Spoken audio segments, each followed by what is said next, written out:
ak El Hadj Mamadou Mansour Diop léegi lay doon le temps que ñu dem jëli ji sunu météo du jour.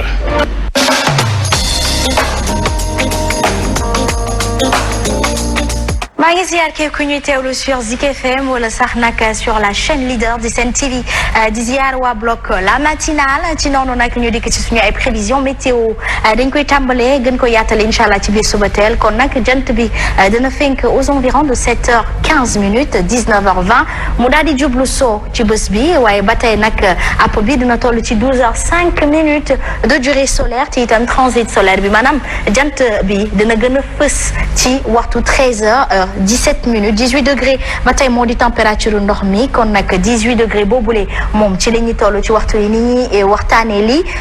fii ci diwaanu Ndakaaru fële ca Thiès 16 degrés ainsi qu'à Diourbel Kaolack waaye tamit 20 degrés fële nga xamante ni moom moo di Ziguinchor Sédhiou 18 degrés aussi Kolda justement 20 degrés à Tambacounda 18 degrés entre Saint-Louis et Louga 20 degrés à Matam alors ginnaaw loolu nag bu jant bi fenkee ba noppi Ndakaaru dina toll ci ab séntu lii di 23 degrés Celsius kon nag Thiès dina toll ci 31 degrés Diourbel 36 38 degrés à Kaolack 37 degrés Sédhiou 39 à Kolda 37 degrés di kat fi nga xamante ni moom moo di Ndar géej diggante Louga ak Matam nag dañu fa séntu ci bëccëg gi tey lii di 38 degrés géej gi dana fer ñaari yoon ci bés bi njëkkoon naa fer à 5h08 incha allah ci ngoon si lay feraat waxtu 17h18 te itam dana fees ñaari yoon incha allah à 11h passé justement de 20 minutes ci lay njëkk a fees 23h32 mu daal di feesaat beneen yoon mbokk yi li moo nekkoon suñu ay prévision météo la ca des nag ñu jukkil leen ko si biir suba teel bu ko defee mu gën a yaatu en attendant je vous laisse dérouler l'équipe de la matinale. jërëjëf Asma Khadija mbokk yi may fàttali itam ne xibaar yi yéen a ngi koy taataane ci Zik FM 89.7 en direct dañu koy tàmbale ak vaccin bile di AstraZeneca ngir xeex mbas mi di Covid 19 bëriwaana ci ay réew yu nekk ca Europe yi dakkal boobu lekk vaccin waaye fii ci mim réew di Sénégal moom kilifa yëngatu ci wàllug santé bi wax nañu ne amul benn jafe-jafe guñ ci nemmeeku ñu ngi dalal xel yi bu baax a baax ñoom sax bu ñu sukkandikoo ci chef service immunologie bu hôpital Aristide Le Dantec nee na ñu ngi saytu bu baax a baax. jeexital gi mu mën a def en tout cas ñi ñàkku ci vaccin boobu di AstraZeneca la mën a def dañ ko ciy teewlu ci leeral. li tàmbali na bëri soxol vaccin AstraZeneca ndax Sénégal dafa war a suspendre ñàkk bi soxol vaccin boobule déedéet mooy kaddu chef de service soxol immunologie ci hôpital Aristide bu Dantec bañu sukkandiku ci professeur Babacar Mbeng suspendre vaccination bi nekkul lu gën ndax reprise bi dina métti loolu ci kilifa yi moom kay li muy sàkku mooy kilifa yi dolli surveillance bi muy dem sa ba proposé ñu ñàkk ba pare ñu jox leen ay fiche yoo xam ne mun nañ fa bind lu ñuy sentir waaye te ñu am numéro de téléphone boo xam ne mun nañ fa woote ngir yëgee kilifa yi jafe-jafe yi ñuy jànkonteel moom mi gëstu ci wàllum immunologie di xam ne nii rek effet secondaire mënul manqué ci vaccin ndax réponse vaccin day varié ci nit ñi ak ci environnement bi jamono ji lu ëpp fukki réew ci tugal suspendre nañu vaccination soxol AstraZeneca waaye fii ci Sénégal vaccination bi mu ngi wëy te fu mu nekk ni lu ëpp fanweeri junni ci ay doomu aadama jot nañu dose soxol AstraZeneca. Birahim Touré coow li moo di vaccin bile di AstraZeneca boobu léegi ñu ngi wax baax naam baaxul ba yenn ci ay réew mujj nañ ci dellu ginnaaw ci mel ni Allemagne ak France waaye terewul Sénégal moom nee nañ dañuy wëyal vaccin boobee soxal AstraZeneca ndax gisaguñ ci benn jeexital. waaw mais ce sera li ñu naan à leur risque et péril parce que. dañuy am confiance ñi nga xam ne ñoom ñooy scientifique yi médecins yi ak ñi jëm ci wàllu pharmacie ñuy liggéey ci wàllu woowu ndax ñoom dañoo jàpp ni dose yi ñu wax ni moom moo indi jafe-jafe ci Europe ba ñu ci bari suspendre provisoirement loolu mooy mot bi suspendre provisoirement li nga xam ni moom mooy utilisation vaccin boobu peut-être Sénégal tolluwuñu foofu mais tey beneen liggéey bi Sénégal war a liggéey mooy bureau prospective économique dafa jàngat ni 33 virgule quelques % de Sénégalais d'accord ñu déjà ci vaccin léegi bu fekkee ne da ngaa indi li nga xam ne moom mooy coow ci vaccin boobu di AstraZeneca boo maywul 33 yooyu wala 34% yooyu bañoon dina am ñeneen ñu ciy toftalu parce que am na ñoo xam ne dañuy jàpp ni liñ doon wax ay la yoon ni vaccin bi wóor naak wóorul ñoom seen xel liñ naan day màtte du màtte bul laal bu dugg sa loxo léegi nag liggéeyu autorités yi mooy fexe ba dalal xelu askan wi parce que quoi qu'on puisse dire sur 139 000 wala lu ko jegee nit ñoo xam ne vacciné nañ leen biñ ko tàmbali ba léegi daanaka 30 000 yi AstraZeneca lañ leen vacciné dégguñu ñu wax ni am na ay effets secondaires ci Sénégal mais Mohamed Diop Doliprane bi ngay naan am na ñoo xamee ni duñ ko naan buñ ko naanee mu defal leen ay effets secondaires paracétamol bi nga xamee ni ku ci nekk boo sa bopp méttee ba demee pharmacie duñ la sax laaj lii di ordonnance nga mën ko jënd am na ñoo xamee ni mënuñu ko naan ndax buñ ko naanee mu lor leen donc loolu yëpp ay levier la yoo xamee ni autorités yi war nañ ci sukkandiku ngir dalal xelu askan wi. Fatabou est-ce que ñoom ñi nga xamante ni ko Birame waxee ay autorité la noonu te dalal sax nag fa xelu askan wi ci ne dañuy wëyal bi les vaccins di AstraZeneca ñun mën nañ ci sukkandiku ngir wëyal ni mu waree campagne vaccination. waaw mën na indi xel bu tey bu ñu déggee ne fukki dëkk ak ñaar ñoom ñoo dakkal ni ko Birame waxee provisoirement vaccin yi mën nañ ci lim France wax nga ko Allemagne Espagne Norvège ak ba ci République démocratique bu Congo fii ci Afrique mais Afrique du Sud mi nga xam ne njëkk na ko door daanaka ci février juróom-ñaareelu fan bi ci la ko dakkaloon donc Sénégal ñëw tàmbali ko bu ñu déggee kër docteur ñu dalal xel yi loolu mënta dalal xel bu nu sukkandikoo ne ñi nga xam ne ñooy defar vaccin yi duñ la assurer c'est-à-dire que ñoom dañ lay wax ne fabricant yi inconvénient bu vaccin bi mën a am seen diggante ak état yi ñoom gàdduwuñu ko kon ñoom seenoon nañu ne dina am inconvénient nag importance su vaccin du pour xëy na nësaxal wér-gu-yaramu nit ki même si mënul nekk à 100% mais Sénégal nga la bu ñu xaar ba ñu yegg ci 50% ñuy door di alerter nañu poser le débat alerter xool naka la ñuy fexe ba wut ay pexe ci li nga xam ne ëllëg mën naa jur njombe ci yaramu askan wi ndax mi ngi am ci ay dëkk te ni mu amee ci dëkk yooyu xëy na ëllëg mën na ñëw fii nga xamante ne moom mooy réewu Sénégal maanaam ñu tey ci topp ko saytu ko bu baax a baax pour askan wi seen xel gën a mën a dal ci vaccin yooyu nga xam ne ñu bari ba tey daanaka seen yaram nanguwuñu ko parce que dañu réticent ci loolu nga xamante ne moom mooy vaccin bi kon mbir la moo xam ne Mouhamed je pense que kër docteur bu ñu yem rek ci li nga xamante ne moom mooy dànkaafu mais numéro boo xamante ne ku ñu vacciné ba pare boo yëgee inconvénient ñu mettre ko en place mais également vaccin bi ku ñu ko defaral amoo surveillance médicale c'est-à-dire que le corps médical du le surveiller ku ñu ko defal ba pare da ngay dem doxi sa soxla kon kooku mën na dem mu am inconvénient ëllëg mu faatu tax anaama sax duñu xam lan moo ko faat donc jax na ñu tey ci poser le débat mais également indi ay pexe Fatou mu doon lu am solo ñu wax ci état bu Sénégal mi doon léegi actionnaire investisseur waaye itam régulateur ci autoroute Dakar AIBD bi ak négociation ñu def yees ci contrat bi ci action yi mu négocié téeméer boo jël ñaar fukki ak juróomi la ci Sénégal amee mu doon ak xibaar bi mu ñu xamle moom jëriñ ñu dénk wàllu infrastructure transport terrestre ak désenclavement Mansour Faye sax mi nga xam ne bañ doon négocier bàyyi nañ xel bu baax a baax njëriñu askan wi ci boobu léegi autoroute à péage ñu teewlu ci Tidiane Diallo ma teewoon seenu ndaje ba. autoroute à péage bi contrat bi dañu ko renégocier ndax lu ñuy fay dafa cher lool tey lañ doon signé protocole bi ak entreprise bi. signature bi nag tey dafa nekk loo xam ni bañ tàmbali waxtaan bi yàgg na waaye suñu borom dafa def mu soog a sotti te bu sottee président de la république moo tax mu sotti te sotti bi mu sotti comme nu ma ko waxoon ca njëlbeen maanaam njëriñu état Sénégal la. njëriñu nguuru Sénégal surtout ñu jaar ci APH bi poñ yu bëri xoolaat nañu ko te indi nañ ci ay coppite. tarif yi lu ñuy fay ci autoroute bi Dakar AIBD Diamniadio AIBD maanaam njëg li du yokk. fi léegi minimum 2025. ñaari contrat yi bu ci nekk dafa amoon maanaam ay nu ko doon calculer waaye léegi boole nañu ñaari contrat yi mu nekk benn. ci renégociation bi léegi nguuru Sénégal nekk na actionnaire investisseur te tamit bokk na ñiy réguler APH bi. mu doon combat bu yaatu xëy na Hadj Mansour ñu yàgg di ko joytu ne Sénégal gisugul boppam ba léegi ci autoroute à péage bi waaye ginnaaw ba ñu ko négocier waatee gis nañ ne léegi Sénégal actionnaire la ci yamu ci investisseur la ci waaye itam régulateur. waaw loolu am na solo jéego bu am solo la xëy na ci kanam dana gën a yokkuwaat foog ñu préciser ni bi ñu defee autoroute à péage bi ak léegi ci ñaata at la toll parce que bu ñu fàtte ni ci contrat bi ngi amoon ci nguuru Abdoulaye Wade alors exploitation bi 25 ans la war a doon nañuy fàttali nit ñi délai boobu parce que il est temps parce que fii ak AIBD jigéen a benn jigéento boo xam ni jox ko ay étranger rek ñu koy exploité ñu toog ba léegi Sénégal di ci soog am 25% alors suuf si ñoo ko moom ci wàllu investissement war nañu leeral askan wi ci début d'investissement ba lan la ci Sénégal defoon loolu itam mat naa leeral ba xam lañ ci taxawoon ak lañ ci defoon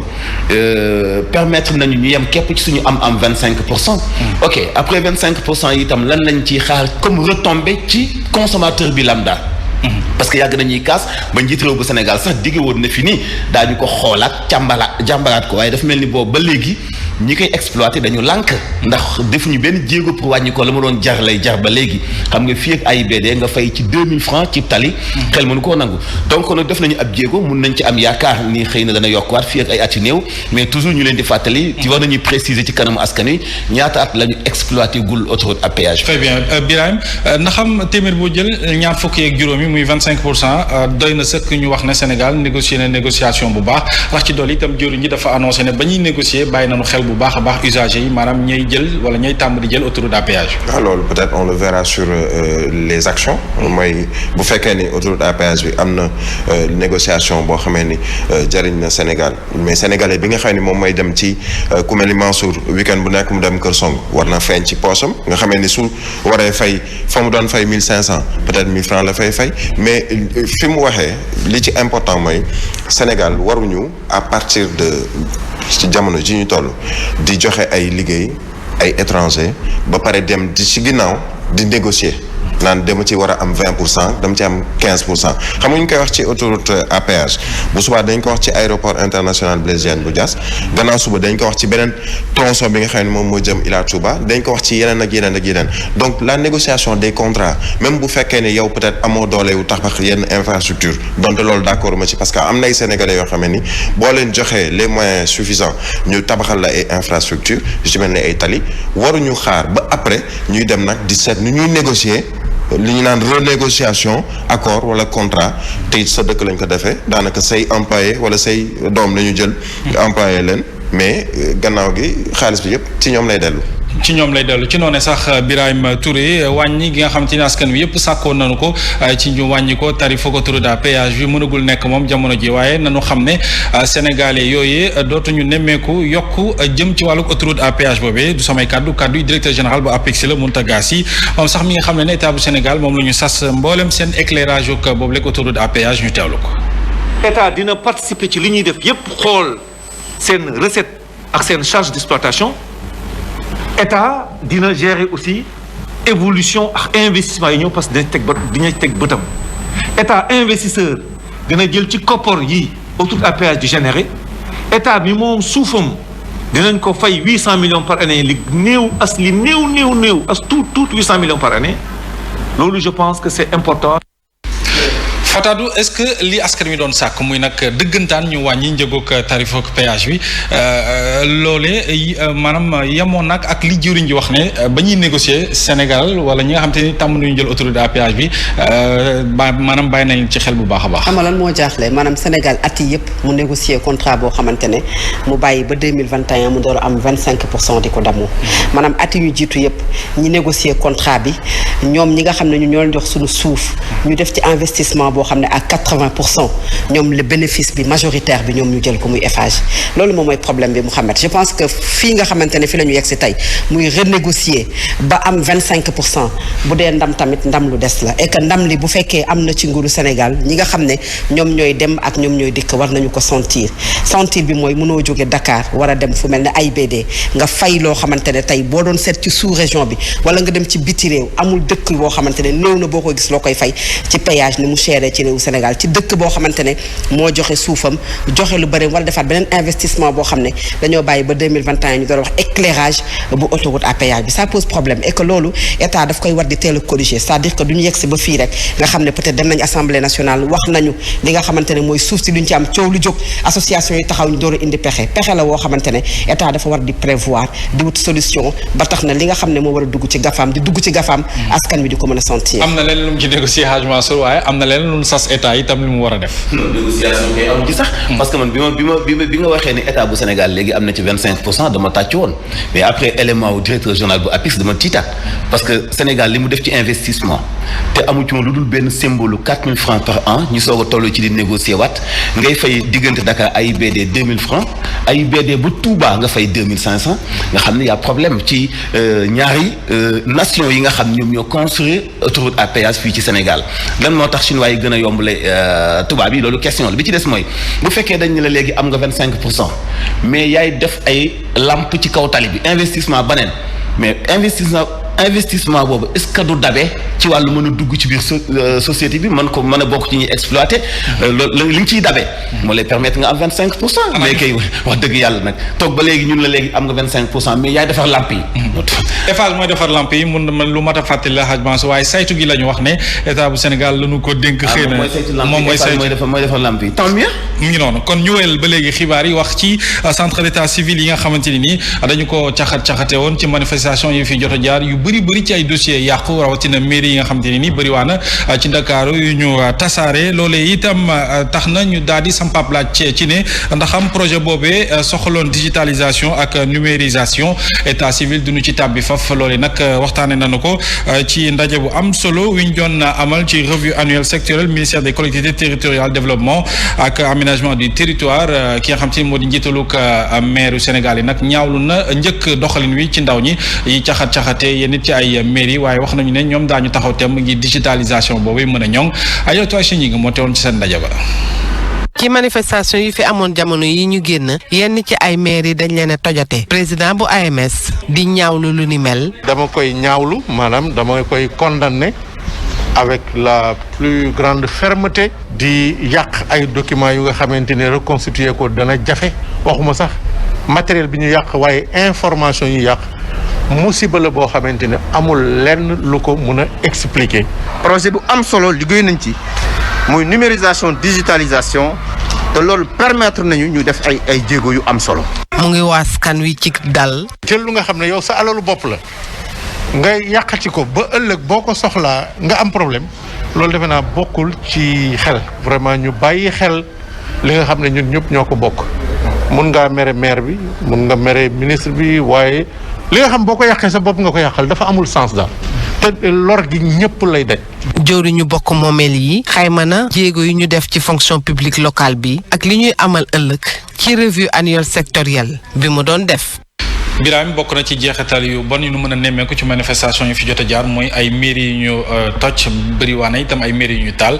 état civil beeg lépp nax saay loolu mooy laaj bi samp jamono ji digitalisation bi bañ koy wax ba léegi yàgg na est-ce que aujourd'hui tey yi duñu ci mën a tàbbi ngir saafara li ni mel. mais mooy doon normalement solution man ci lenn dama ciy tey xam nga mooy lan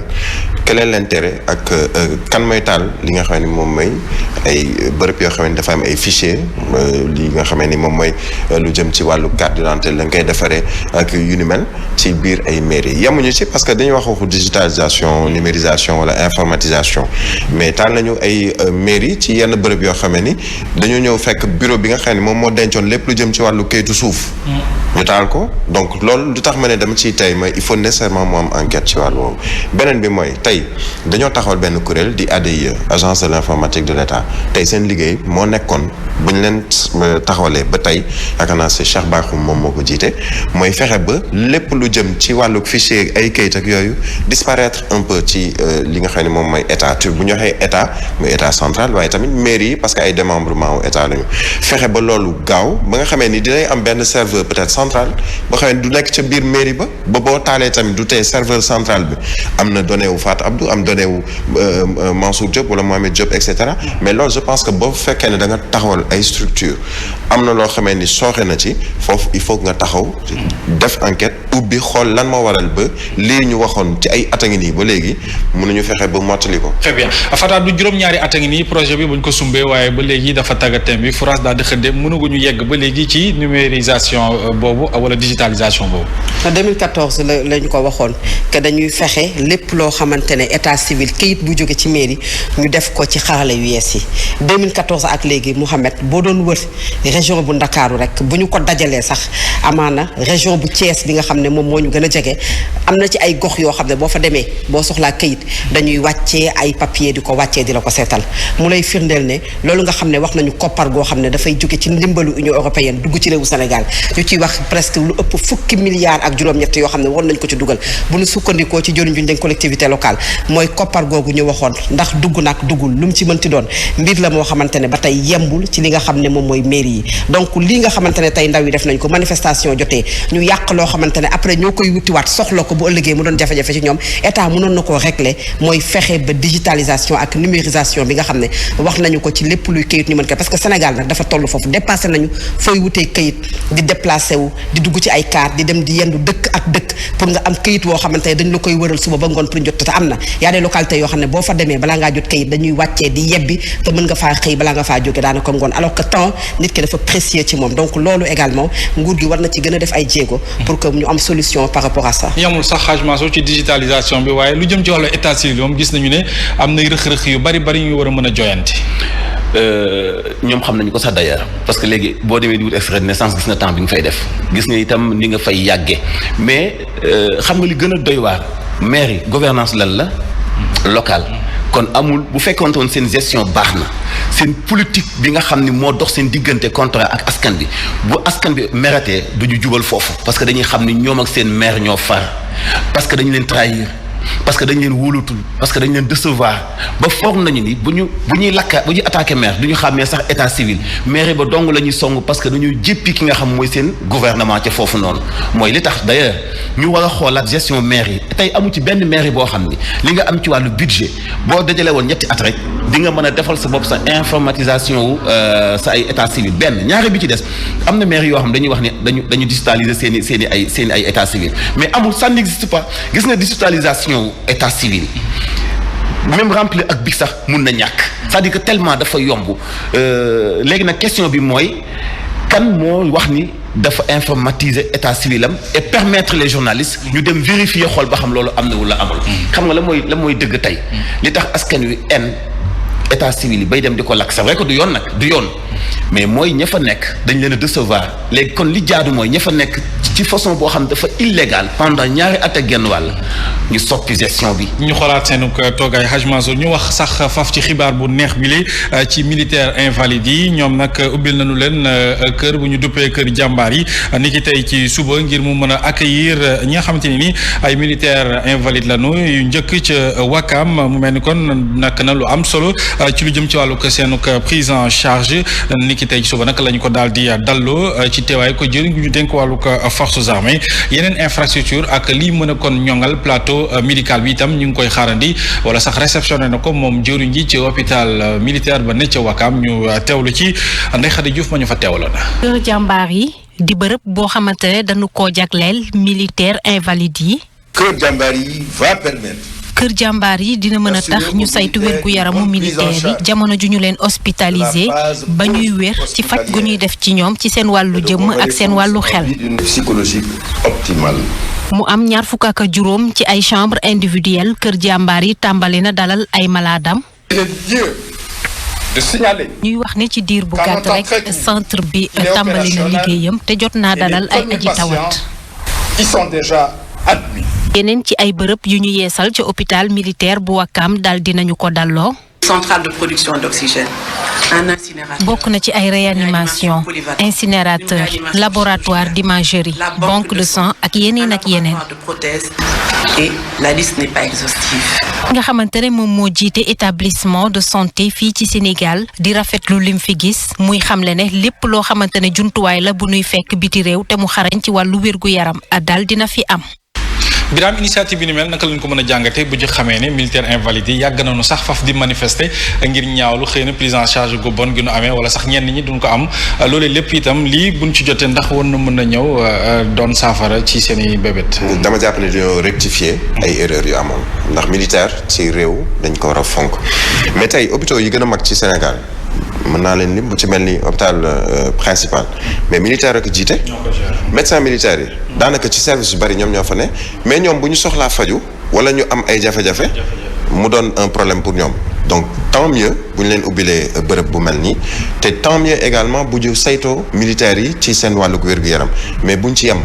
nañu jox militaires yi seen àq ci lu mu mën a doon di nga gis militaire bu jógee Sénégal ñu yabal ko ne ko da ngay dem Congo wala da ngay dem beneen bërëb boo ñibbisee laataa ngay mën a jot lii di ndàmpaay bi nga xamee ni Nations Unies moo la ko war a fay mu doon tout un problème mais loolu tamit dañ ko war a seet militaire da nga ko war a fonk ci sa réew ndax moom moo yore sa kaaraange ba nit ñi di tëdd di nelaw moom moo yore sa kaaraange ñu koy yebal ci yenn bërëb bu ci amee ay laago wala ay gaañu-gaañu récemment en Casamance nit ñàkk na bakkanam am ñeneen ñoo xamee ni tëb nañ ci ay mine antipersonnel ñàkk leen si seen i cër il faut nécessairement nga gestu leen te gestu boobu fekkee ni gouvernement bi def na ko mais c'est tant mieux dañoo rectifier ay erreurs. ni ko Birame waxee Fatou Abdou Ndiaye bu jëyee amee xëy na ñooy taxaw ci première ligne yi te ñoom bu ñu soxlaa mu mel ni day doon lu jafe ci ñoom ci ñu am surtout ci lu jëm ci wàllu paju mi. yenn saa yi ñoom sax dañuy jàpp ne sénégalais yi reconnaissant wul Sénégal delloowu leen njukkal ci li nga xamante ne moom la ñu def ne coono. du benn du ñaar woote nañu ñoom conférence de presse wala manifestation boo xamante ne dañ leen di tas di leen sànni ay grenades lacrymogènes ndax li ñuy jàmbat bokkoon na ci lii maanaam bu ñu feebaree am bërëb boo xamante ne fa la ñuy fajoo ndax bu ñu waxee invalide mooy koo xam ne am na laago boo xamante ne daf koy sonal saa te fi mu ko jëlee mooy ci terrain yi nga xamante ne foofu la ñuy xeexee donc bu weesoo li nga xam ne defal nañu leen ko muy bërëb boo xamante ne foofu la ñuy fajoo mu indiwaat seen dignité ba daanaka duñu génn di manifester wala sax ñuy mer wala peut-être ñuy ñaxtu ñu fexe nag ba seen i ndàmpaay ak seen i jafe-jafe nguur taxaw ci ndax bari na loolu lu ñu koy jàmbat saa su ne yenn saa yi ñu bëgg a dem ci ëttu taskatu xibaar sax duñ fa mën a yegg yenn saa yi ñu woote ba mu yàgg ñu bàyyiwaat ko donc jot na ñu gestu leen pour seen préoccupation yëpp ñu jël ko en compte. Hadj Mansour ubbi lu mel nii lu baax la naam waaye ndax yéexul xëy na ci anam bi ñu ko defee ci bu ñu xamee ne yàgg nañ leen dégg ñoom en tout cas militaire invalidé ñuy kaas ci lu jëm ci seen prise en charge. lu baax Mohamed saa bu ñëwee baax. lu baax saa bu ñëwee baax. mieux vaut tard que jamais quoi. waaw lu baax moom saa bu ñëwee baax donc ñu ngi koy rafetlu la. parce que itam bàyyi leen xel lu am solo la parce que kenn defu ci accident boo xam ne xëy na ci sa liggéey bopp la da nga doon servir sa nation. après accidenté ci toolu guerre kooku am na ndàmpaay ci côté yëpp nag bu dee ci côté état bu dee ci côté diine bu dee ci côté laneen loo xam dañ ko warlu wante ak moom. surtout nag mu nekk lu ñu yàgg di demander kon bu ci gouvernement bi defee benn jéego lu ñuy rafetlu la mais bérébu fajukaay la ci yan condition lañ fay fajoo itam nag lu ñu war a topp la ñun est-ce que gratuitement lay nekk est-ce que lu ñu leen di wàññil lay nekk gan jàppandal moo ci am après pour accompagner leen ñu mën di faju loolu itam lu mat a bàyyi xel la mais de toute façon acte bi moom c'est à saluer quoi. mu doon lu am solo c'est à saluer kon Hadj Mansour mbirum hôpital la ñuy wax ñu dem jëli ji Idrissa Diémé su fekkee jàppandi na mi nga jamono ji hôpital Youssou Mbergane Idrissa Diémé ñu ngi lay nuyu bu baax a baax ana lan lañ fa mën a jàpp ci hôpital boobee di hôpital Youssou Mbergane. waaw Mohamed gannaaw ba mu la fee di nuyu ñi nga nekkal ci plateau bi yëpp ñu wax ni sori nañ ko tuuti waaye ñoo ngi ci biir li nga xam ne moo nekk Rufisque ku ne Rufisque itam xel yëpp dem ci hôpital Youssou Mbargane tey sax ci loolu la ñuy waxtaanee ak ki nga xam ne moo nekk sëñ bi Niass Ahmed Tidiane gis nañ ni que état wu hôpital Youssou Mbargane tey bu ñu la ko waxee loolu ñu ciy wax exactement. asalaamaaleykum wa rahmatullahi taala wa barakaatuhu. ñu ngi nuyu population Sénégal di nuyu population Rufisque man nag conseiller municipal la ville de Rufisque ak Nord maa ngi tudd El Hadj Ahmed Tidiane Niane maa ngi doon wax ne si li nga xam ne moo soxal population bi muy hôpital Youssou Mbargane nuñ ko renforcer bu ko defee ñu jaarale ko si la ville de Rufisque bëgg it ñu créer fi beneen lycée boo xam ne xale yi dinañ am fu ñu jàngee muy lycée boo xam ne dafay représenter maanaam la population de Rufisque ak département bi. yaa ngi naan renforcement hôpital bi ci ban anam. maanaam hôpital bi yaatu na yaatu goo xam ne vraiment war nañ fa tabax yeneen maanaam bërëb yoo xam ne dinañ si war a fajoo ndax léegi comme feebar yi dafa bëri te nit ñi wératuñu. beneen bi mooy hôpital Youssou Mbargane ñi fiy ñëw si département bi dafa bëri bon nag bu demee ba nga xam ne population bi xejatuñ fa te léeg-léeg ku ñëw ñu yóbbu la si yeneen hôpital yi nekk Dakar mieux va nag dañuy wax état bi ñu renforcer hôpital Youssou Mbargane vraiment ba mu gën a am développement. nee nañu hôpital Youssou Mbargane màggat na waaye fu màggati Rufisque tamit bëri na de. waaw léegi nag beneen bi mooy comme ville de Rufisque dafa gën a yaatu léegi te bëgg naa la ville de Rufisque ñu jàppale ko ndax bu ñu jàppalee ñetti communes yi fi nekk dooleel mairie bi rek bu ko defee lu bëri mairie bi dina ko war a mën a jàppale population bi jàppale yenn yi institution yi nga xam ne ni ñu ngi fii te dépendre ci mairie bi dépendre ci état bi. mu nekkoon kaddu sëñ bi ñaan moom la nag ñu fàttali ni Mouhamed mu ngi dëkk fi nga xam ne nag moo nekk commune bu Rufisque bokk na ci li mu doon waxtaane mooy hôpital Youssou Mbargane ci état bu mu nekkee Mouhamed. jërëjëf Idriss Diémé ñuy di la jaajëfal bu baax a baax ñu wéyal xibaar yi mbokk yi wax ci Ousmane Sonko mi seeti woon ni ki tey ci ngoon Khalifa Ababacar Sall njiitalug parti Pastef les Patriotes demoon seeti waa taxaw Dakar ñoom nag li ñu am xemmemteef def ko mooy boole seen ko yoxu ngir dëgëral opposition bi mën a jàkkaarloog njiiti réew mi moom président de la République ci kaw sax lu jëm ci ay mbirum politique bañ leen a boole ngir li ñu namm gën a mën a kon dëgër dañu ciy teewlu Ousmane Sonko ci leeral. calendrier républicain bi il faut que nécessairement ñu respecte par force c'est-à-dire il y a des choses il faut que l'audit du fichier soit mené de telle sorte que les échéances puissent être respectées. Si jamais nous commettons l'erreur ba gaawantu audit bi daañu ñëw ba ñu taqaleel ñaari wala ñu bëgg. fi mu ne nii c'est l'intérêt national qui est en jeu kenn amatul droit nekk fii di régler ay questions subjectives diw jote na ak moom lii diw xalaatuma ak moom lii loolu weesu nañ ko. ñaareel bi mooy am na message boo xam ne askan wi daf ñu ko transmettre ñun ñëpp ci acteurs politiques yi mooy li muy xaar ci ñun mooy beneen façon wu taxawin ak beneen façon wu def politique. mu ngi noonu Ousmane Sonko ba kaddu gi daaneel rek Khalifa Ababacar Sall daan na yëkkati rafetlu bu baax a baax doxalinug leaderug parti Pastef les Patriotes di Ousmane Sonko ca noonu itam moom Khalifa Sall mi ngi woo opposition bi ak société civile ñu def nànk te itam ci li mu duppee fichier wala audit fichier électoral yi ak organisation élection locale yi ak législative yi moom Khalifa Sall moom moo xam li tax mu wax loolu ñu tàllu ko. calendrier républicain bi. Il faut que nécessairement ñu respecte par force c'est-à-dire il y a des choses il faut que l'audit du fichier soit mené de telle sorte que les échéances puissent être respectées. Si jamais nous commettons l'erreur ba gaawantu audit bi daañu ñëw ba ñu taqaleel ñaari wala ñu bëgg a tëbal benn. moo tax opposition bi classe politique bi société civile bi il faut que ñu gaaw parce que laaj calendrier républicain c'est une chose. mais def ba ñu mën ko tenir c'est une autre chose. Birame ci wàllu politique naka la ñu mën a jàngatee doxalinu ko Ousmane Sonko mi bëgg a lëkkatloo ak Khalifa Sall ngir am opposition bu dëgër jàkkaarloo président Macky Sall. waaw xam nga loolu du lu bees en fait yow sax ci Khalifa Sall parce que li may ñaan mooy bu bañ a doon lu ñu naan un vœu pieux. ñu ne vœu pieux mooy bëgg naa ko waaye nañ ko def parce que. gis nga lëkkatloo opposition. def nañ ko 2012. xam naa dinañ ñëwaat ci yow Birame Touré xoolaat sa micro Fatou Abdou laaj bi rek même laaj bi lay doon jamono ji doxalinu ko Ousmane Sonko bëgg lëkkatloo ak Khalifa Ababacar Sall ngir opposition bu dëgër. waaw loolu la ñuy xaar ci opposition yi parce que ku gis opposition bi da nga naan ñoom ñu àndandoo doon genn say moom mooy seen avantage puisque politique la ñu nekk te politique dafay am rapport de force te mieux ngeen dajaloo plus ci ngeen di gën a am ay solution ci ngeen di gën a jàkkaarloo ak pouvoir li nga xam ne nag moom la bëgg ki ko njëkkoon wax moom mooy Khalifa Sall waxoon na ne day dem gis Ousmane Sonko gis ñeneen ak ñeneen bokkoon na ci njiitu gëm sa bopp bokkoon na ci yeneen parti politique yi nga xam ne waxoon na dafay dem gis leen pour que ñu taxawal une coalition tey ñu ñëwaat ñoom ñaar ñu dajaloo wax ko am na bu ko jiitu woon muy président Abdoulaye Wade bi nga xam ne keroog bi ñu tabbee Idrissa Seck mu jiite conseil économique social environnemental def nañ taxawal une plateforme boo xam ne mooy lëkkale toute l'opposition amul suite nag ndax loolu nga xam ne moom la bëggoon amul ay réponses yoo xamante ne déggaat nañu ko ci wala benn suivi mais bii bu fekkee taxawal nañu ko te mu doon loo xam ne une coalition de l'opposition sincère parce que bëri na ay coalition de l'opposition yoo xamante ne gis nañu Benno Siggil Sénégal c'était en 2000 bi ñuy waaj élection présidentielle dañoo dem ba jub ci ay élection tasaaro muy feu Ousmane Tanor Dieng ak Moustapha Niasse ñu gis fi Manko Taxawu Sénégal boo xam ne dañoo dem ba jub ay élection ñu tasaaro bu fekkee une coalition lay doon de l'opposition bu sincère bu ànd doon genn say mën nañu dem élection te it bu ñu demee élection mën nañu am ay résultats yoo xamante ne sax dina ëpp ñoom xëy na li ñu ko doon xaaree parce que dëkk yi ko mës a def yépp ànd ci coalition bu forte dañu am ay résultats yoo xamante ne yu jaar yoon lay doon. te noonu sax la ñu ko bëggee Birame ci bu ñu leen déggee mooy opposition bu dëgër la ñu bëgg bu nga xamante ni politique du leen rax. waaw xam nga li ma doon wax sànq mooy du gulet ñuy tàmbali di jéem a def ay coalition wala di waxtaan pour juboo gis nga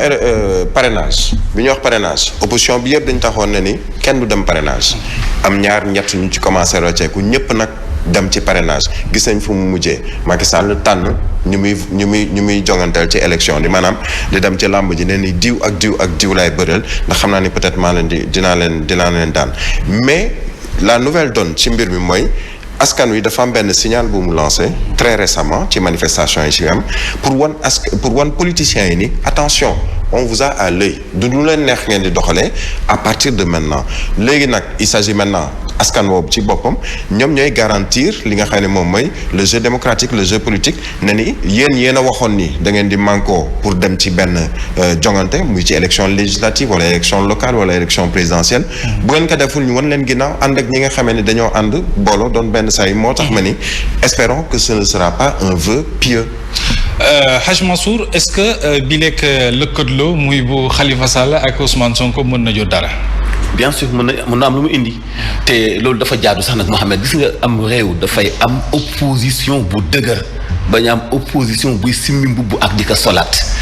bii président Macky Sall di soog a fallu tey bari nañu nekk ci pouvoir bi ñu ngi woon ci parti opposition yi gën a mag ji Sénégal bari nañu bokk ci coalition bi defoon nañu ko sax face ci élection présidentielle yi ñu weesu am réew nag mënuñu nekk muy réew mu am démocratie di am ay élection te ku jóg ku nekk rek bu sa position xawee lambax nga dem fekk ji pouvoir bu boobaa ana kan mooy nekkati opposition bu dëgërul dafay lompoñal doxalinu démocratie moo tax tey situation bi egsi bi ba tey parti bi nekk pouvoir mënut a wanaasu opposition alors que opposition bi dañoo war a joxante loxo nekk benn dëgër xeexu citoyenne di défendre askan wi di wax li metti ci askan wi di ci jubbanti gouvernement bi war nañu am seen kàddu gi ñuy joxe ci autoroute à péage bi war nañu am seen kàddu gi ñuy joxe ci vaccin yi mais lu ñu ci wax fu nekk nii donc man lii lu ma rafetlu la opposition dafay am ci am réew mu am démocratie. ci ab réew mu am démocratie Hadj Mansour ci jamono jooje sax joxe sa xalaat ci mim réew ci ak xel wu tey doon na fi jafe-jafe boo ko defee bëriwaana ñi lay saaga lool sax ci réseaux sociaux yi wala sax ñu lay menacé loolu nag dafa mel ni ak liberté d'expression dafa bëgg a lompoñ ci mim réew du Sénégal loolee nag Abdou Khadre Lo mi ngi ci daal di tuumal pouvoir beeg opposition bi yëpp moom njiitalu Afrique Cabinet Access Partnership moom wax na ne ñu ngi fas yéene créer ab front pour la défense de la République nga xam te ne ñu ngi koy xeltu te di ko xalaat bëriwaana itam ci jafe-jafe yi mu wax ci ñi ñuy saaga ak ñi leen di menacer ci réseaux sociaux yi ndax joxe sa xalaat képp waxtaan wu yaatu la séq ak Fatmata Diop. waaye politique yi ni ñu bëgg a nasaxalee liberté d'expression ci mim réew nekk na nag lu ñuy naqarlu ab groupe d'intellectuels jàpp nañ ne nag faw ñuy soutenir seen ay leader daal di xoolaat seen doxalin surtout nag menace de mort yu ñuy nemmeeku ci yenn taskatu xibaar wala sax ay personnalité jamono ji. ñaawteefil man moo ma ci jaaxal moo ma ci bett ma naqaru ko lool parce que dëkk boo xam ne bari nañu jàng diine jiitu ci ñoom mën a argumenté mën a joxe seen i raison te kenn bañ leen ci bund xataal buñ demee bay seet ne loolu nag ñu ngi koy salfaañe danañ artu rek ndaw yi ne leen mën ngeen wax ku nekk sa avis défendre ku la neex mais ñu teg ko ci rek teggin. bu ñu sukkandikoo ci Abdou Khadre Lo bokk ci ñi initié ab tribune la ñuy sàkku nag moom moo di rek waaye politique yi ñu woo seeni ay njoñ ngir nag ñu ànd ak dal surtout ñu nekk ci réseaux sociaux yi. ñoom ñooy seetaan yenn ñoo war a wax seeni militant de façon bu leer nañ neen dem leen ci ay argument ay débat waaye menace ak saaga mu nañ ko teg ci suuf. fi mu ne koo ci invité pour mu dem ci média da koy seetaat ndax bañ li nga xam ne moom lañ seetlu muy saaga yi ak menaces yi. toll nañ ci téeméer ak fanweer ak ñett ci ay personnalité universitaire avocat ba ci taskatu xibaar yu signé tribune bi ngir naqarlu lu ñu mel. mi ngi noonu kon Birahim loolee nag daanaka phénomène wu yees la kenn sañatul joxe sa xalaat boo dee ne kilifa sax ñu bëgg la woo ci bërëb ngir joxe sa xalaat da ngay daal di rasu ndax bañ ku la saaga ci réseaux sociaux yi. mais day fekk nga xaw a ragal réseaux sociaux xam nga du sax liberté d'expression dañuy liberté d'opinion mais opinion Mohamed Diop yow nga am sa opinion ma am sama opinion est-ce que jar nañu ci saagante. jox ma sa opinion peut-être sama bos am na noo may yeyee ci sa opinion. ma fekk si la ci sa opinion mais li tax ñu joxoon ci. lii di les hommes politiques. parce que ñoom hommes politiques yi de plus en plus dañu rendre compte ni am na bataille bu ñu war a mener ci réseaux sociaux yi moo waral nga gis parti yu bari di gën a fës ci biir réseaux sociaux yi avant dafa amoon ay wax sa xalaat ngay woote ci rajo. ñu ne diw ñu dem ba ràññee sax ñiy def wax sa xalaat ci rajo yi. ñu dem ba léegi wax sa xalaat boobu yamatul ci rajo yi mu ngi léegi sur la place publique ni ñu koy waxee ci réseaux sociaux yi muy Facebook muy Instagram muy feneen ak feneen nit ki am nga sañ-sañu joxe sa opinion ci réew parce que gis nga bu ñu tënkee opinion joxe li ñuy woowee pensée unique day mel ni nga nekk ci jamonoy Hitler nga xamee ni fële ca Allemagne bu dee da nga wax lu safaanoo ak la Hitler bëgg wax ñu ñëw jël si la SS yi wala Gestapo jël si la yóbbu la te duñu xam fan lañ lay yóbbu sànk la tolluñu ci jamono jooju dañoo toll ci jamono yi liberté d'expression mais aussi liberté d'opinion du dañoo méngoowul xalaat que ñu war a xeex wala ñu war a nekk ay noon non chacun vient avec ses opinions et à partir de ses opinions ni ngay construire réew mooy xool opinion yi ci gën wala yu ci baax nga mën ko teg sur la table ñu discuter ko ku ci nekk yaay sa morom ñu avancer waaye saaga ak yooyu moom xanaa nga ragal pour bañ a wax waaye wax sa xalaat moom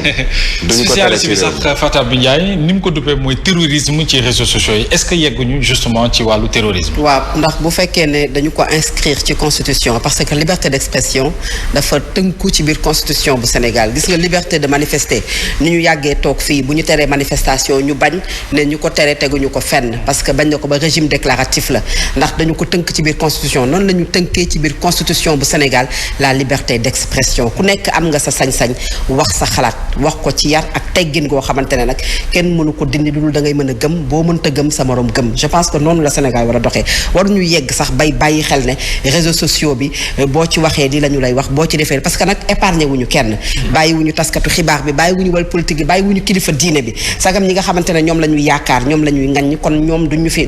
bàyyi kenn mais lu mu ci mënti doon rek constance mooy maanaam li ngay wax na doon loo gëm mu doon lu dëggu et que boo koy wax nga argumenté ko leneen lu ci keneen mën a xalaat aussi du moom mooy jëmale Sénégal kanam te ñi nga xam ne ñoom ñoo def li nu mel na genre pétition wax nañu dëgg parce que nag réew bu tollee fenn ki mën a wax day wax pour joyanti ko te joyanti ko bokk na ci li nga xam ne moom la ñuy def ci xupp ak titalaate ak xëy na kàddu yu ñagas ñu koy teg ci ay kaw nit ñu dakkal ko ndax xam naa ne loolu mooy solution pour Sénégal mën a jëm kanam. Hadj Mansour Abdou Khadre Lo moom ñu ngi ci dut baaraam tuuma muy pouvoir beeg opposition. waaw ñoom la. mais xam nga bu njëkk boo demee ci penc mi mag ñi bu ñu daan